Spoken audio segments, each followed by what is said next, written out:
Regarding po sa fare, currently we will be applying the same fare, no, which is 13.29 boarding fare. And for distance fare, kumbaga bawat kilometro malalakbay, it's 1 peso and 21 centavos additional. Yan. So that's the same as the existing one for LRT1 and LRT2. And this is even cheaper than the existing fare for buses and jeepneys.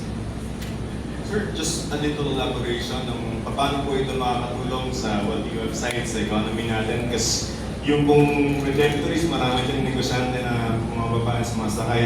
And sa DOTR side, sir, kasi syempre, matraffic, no? How is this going to help yung mga people from the east half from the Parañaque side? Actually, as mentioned by Rico, no?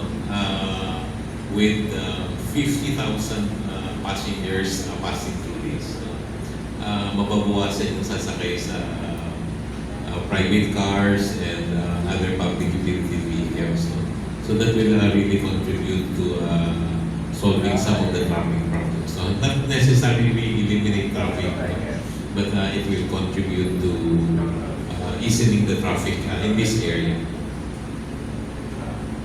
So, if you want to add something, sir? Nagtagal ko lang, bibilis yung